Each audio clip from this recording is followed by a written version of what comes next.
Hi, I'm Keith Banfield, and with me today I have Deborah Jackson, the author of Easy Marketing for Women. So welcome, Deborah. Thank you. Thank you for having me. It's an interesting title, your book, because I notice it's Easy Marketing for Women, not just Easy Marketing. Why did you go for just women? I've been working in business for the last 5 years, and I found that I was attracting women to my business. And I was also looking that women were the ones that were starting their businesses more so than men. Yeah. And I also found that women were fantastic technicians about what they were all about, but it was trying to change their technician into a marketing mindset, and so that they were becoming from a marketing-led business instead of a technician business. The other thing is that women do a lot of work within the family business. So while the man's out maybe in the field working, the women's back in the office coordinating everything. And so I found that sometimes a man would come home and say, oh, look, while you're doing my bookwork and looking after my children, could you please get me more clients as well? And the other thing that research was telling me is that if women needed some more information, that they would actually be the ones that would go out and seek it. Yes. So with more women going into business, more women seeking information, and more women looking after family businesses, I just felt that to give them a common sense marketing approach, something where all the jargon was taken out of it and it really related to them and everyday living, I thought that would be a very helpful and useful tool. And because you've niched it for women, of course, it's different from other books that are on the market. You've picked something that is a bit different. You talk about being a technician in the book, and the idea that there's a lot of people out there that are good at what they do, but aren't necessarily good at marketing. What's your thoughts on that? Oh, there is so many fantastic people out there, and I think the frustrating thing is that we're never taught how to promote ourselves, but from a compelling marketing message side. So I come across fantastic people, they know exactly what they're doing, but they just don't know how to tell people, and more importantly, how to attract their ideal clients to them. Yeah. It's like they think that they're good, and so everybody else should think that they're good as well. And of course, even if you are good, it doesn't necessarily mean you're going to sell a lot, because people need to know about you and why they should buy from you. Sorry. What I was going to say is that what we forget as business owners is that everybody's busy. Yes. And everybody's busy being busy. Yeah. And it's very difficult to actually attract people into your business because they're all busy. If you tell them once, they won't get it. You know, research tells us that we need to tell them 12 times before they actually get what is being delivered. And as a technician, we don't understand that. So we go, well, we're very good and here's all our credentials. So why don't you buy us? And it's because you haven't told me why I should buy you.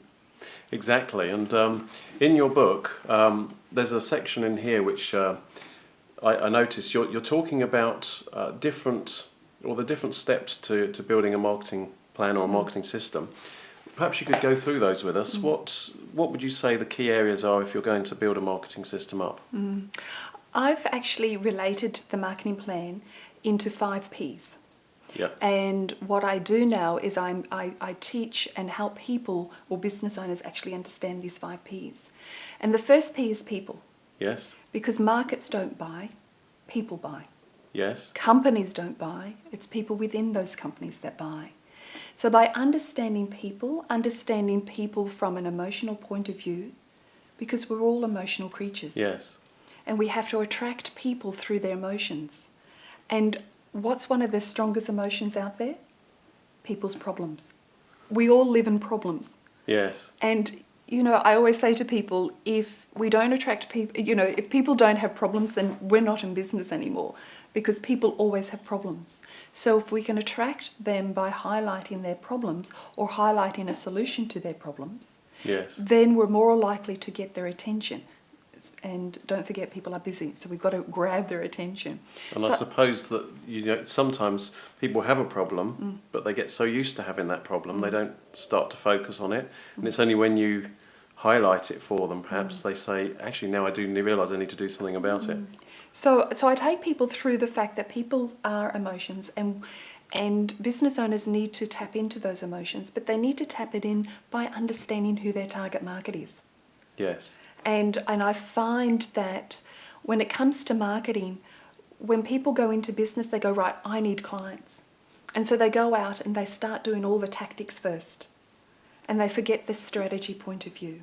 And the strategy is actually understanding who their target market is, what problems that they have, what solutions that the business owner can solve, how to then communicate. So what is that competitive uniqueness? How to build in those benefits, and then of course how to do a risk reversal. So I find that if by separating and saying, right, with people, this, and you also in that people group need to know who your competitors are. Yes.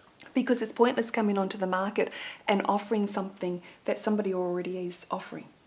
You've got to find that little gap in the market so you know where your uniqueness lies, so you can promote that uniqueness.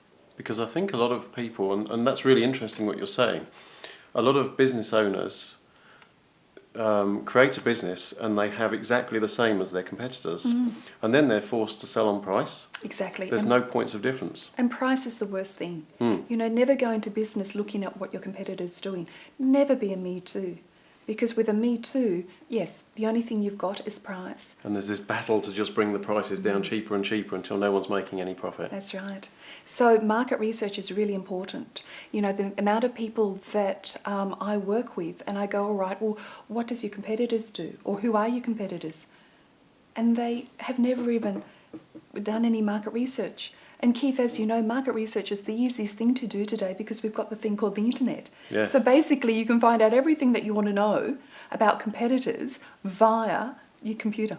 Yes. So it sort of astounds me sometimes that people don't even know what their competitors are doing. So I always say, all right, work out what you want to do through your own beliefs and your own passions, because you need your passion to get you through the early stages of your business. Yes. Find out what your competitors are doing so you know not what to do, but you're finding a hole in the market that you can fulfill.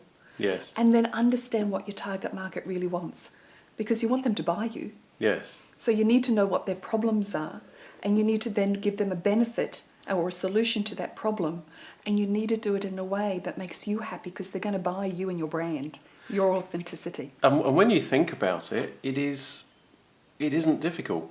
It isn't difficult to understand the problem, put forward a solution they want, and be different from everyone else, and then tell everyone about it. And it was interesting, I was talking to someone on a workshop recently, and I was showing an advertisement from one of their competitors, and they said, we can do all of those things. And I said, the difference is your competitors tell people that they do it, and you don't. And so there's no point in having these points of difference if you're not actually communicating them back to...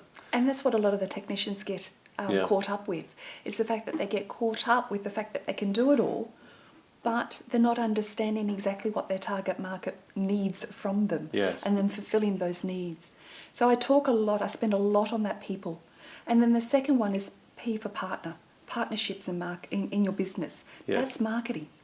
You know, like I find that a lot of businesses think that marketing is all about putting an ad in the paper or building a website or having a pretty brochure. Yes. Actually, when it comes to those tactics, sometimes they're the last things that I tell them to do. But it's building relationships. You know, those relationships can be referrals, building alliances, joint ventures, because we're all in business. Yes. We have to build that business community because it's too hard not to Yeah. have, 1,000 other people out there recommending you. You know, they're your silent salespeople just as much as your website.